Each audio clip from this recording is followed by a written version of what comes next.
Chat with me about ways we can prepare. Morgan Begin from the American Red Cross. Morgan, thanks so much for being here. Thank you so much for having me. Such an important topic, preparedness, and I think it's becoming more and more clear as we're seeing the images from Ida, we're seeing the fires out on the West Coast, that preparedness really is key here. Yes, absolutely. You know, we're seeing some communities that have never experienced these type of disasters before, having them for the first time, as well as other communities that are, you know, experiencing multiple types of disasters every single year. So it's definitely a great time to highlight the importance of being prepared, because a disaster can happen anywhere at any time. I think it gives you peace of mind too. If you can take a few hours, you know, a couple times a month to put in that preparedness, then you can rest a little easier at night if something does happen.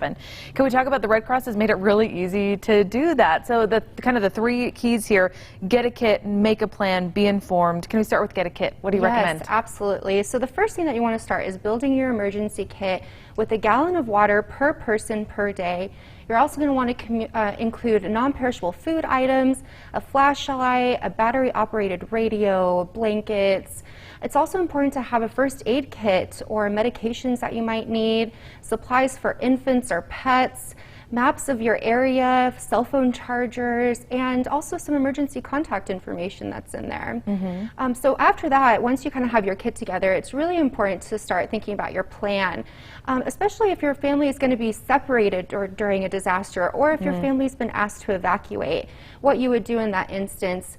It's also super important to be considerate of your pets. They're a part of your disaster plans too, so make sure that you have enough supplies to include them in those plans. And finally, being informed, ultimately finding out how you're going to receive emergency notifications, how your community is going to inform you if you have to evacuate in case an emergency happens. That's really key, and a lot of communities have great systems now. It's just making sure that you're on those lists, making sure that you get alerts from your city or your county, and that's easy to do. Yes, absolutely. Yes, and there's multiple ways that you can get involved in your community to help during National Preparedness Month. You can volunteer to help respond to local emergencies. You can become a blood donor and give life-saving blood to help in any sort of emergencies like that, or learn a life-saving skill that could help in other emergencies that come up.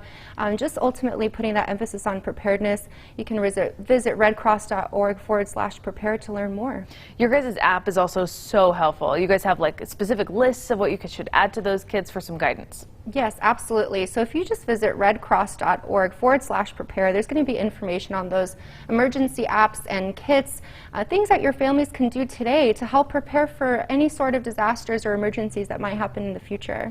You know, Morgan, my husband and I were just talking a couple of weeks ago. We have a 5-month-old now, and we haven't revisited our kits since we have another human being in our household, and one that has some pretty significant needs because they are, such a small child. And so I am going to take this opportunity to, get our butts into high gear. We need to make sure that our kids are up to date. So Morgan, I appreciate you. Absolutely. Going to work on those. For more information on all of this, you can find these important links on our website, abc4.com/GMU. Morgan, thanks so much for being here. Thanks, I appreciate it.